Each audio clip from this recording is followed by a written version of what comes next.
While Paul was looking intently at the council, he said, "Brothers, up to this day I have lived my life with a clear conscience before God." Then the high priest Ananias ordered those standing near him to strike him on the mouth. At this Paul said to him, "God will strike you, you whitewashed wall. Are you sitting there to judge me according to the law, and yet in violation of the law you ordered me to be struck?" Those standing nearby said, "Do you dare to insult God's high priest?" And Paul said, "I did not realize, brothers, that he was high priest. For it is written, 'You shall not speak evil of a leader of your people.'" When Paul noticed that some were Sadducees and others were Pharisees, he called out in the council, "Brothers, I am a Pharisee, a son of the Pharisees.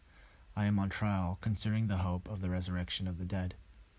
When he said this, a dissension began between the Pharisees and the Sadducees, and the assembly was divided. The Sadducees say that there is no resurrection or angel or spirit. The Pharisees acknowledge all three. And a great clamor arose, and certain scribes of the Pharisees' group stood up and contended, "We find nothing wrong with this man. What if a spirit or an angel has spoken to him?" When the dimension became violent, the tribune, fearing that they would tear Paul to pieces, ordered the soldiers to go down, take him by force, and bring him into the barracks. That night the Lord stood near him and said, "Keep up your courage, for just as you testified for me in Jerusalem, so you must bear witness also in Rome." In the morning the Jews joined in a conspiracy and bound themselves by an oath neither to eat nor drink until they killed Paul. There were more than 40 who joined in this conspiracy. They went to the chief priests and elders and said, "We have strictly bound ourselves by an oath to taste no food until we have killed Paul. Now then, you and the council must notify the tribune to bring him down to you, on the pretext that you want to make a more thorough examination of this case, and we are ready to do away with him before he arrives." Now the son of Paul's sister heard about this ambush, so he went and gained entrance to the barracks, and told Paul. Paul called one of the centurions and said, "Take this young man to the tribune, for he has something to report to him." So he took him and brought him to the tribune and said, "The prisoner Paul called me and asked me to bring this young man to you. He has something to tell you." The tribune took him by the hand, drew him aside privately, and asked, "What is it that you have to report to me?" He answered, "The Jews have agreed to ask you to bring Paul down to the council tomorrow, as though they were going to inquire more thoroughly into his case. But do not be persuaded by them, for more than 40 of their men are lying in the ambush for him.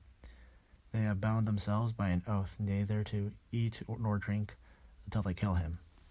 They are ready now and are waiting for your consent." So the tribune dismissed the young man, ordering him, "Tell no one that you have informed me of this."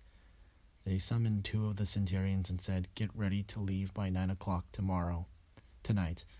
Leave by 9 o'clock tonight for Caesarea with 200 soldiers, 70 horsemen, and 200 spearmen. Also provide mounts for Paul to ride and take him safely to Felix the governor." He wrote a letter to this effect: "Claudius Lysias, to His Excellency, the Governor Felix, greetings. This man was seized by the Jews and was about to be killed by them.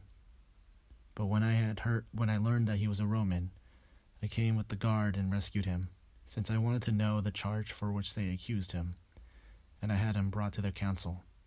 I found that he was accused concerning questions of their law, but was charged with nothing deserving death or imprisonment. When I was informed that there would be a plot against the man, I sent him to you at once, ordering his accusers also to state before you that they have against him." So the soldiers, according to their instructions, took Paul and brought him during the night event into Petrus. The next day they let the horsemen go on with him, while they returned to the barracks. When they came to Caesarea and delivered the letter to the governor, they presented Paul also before him.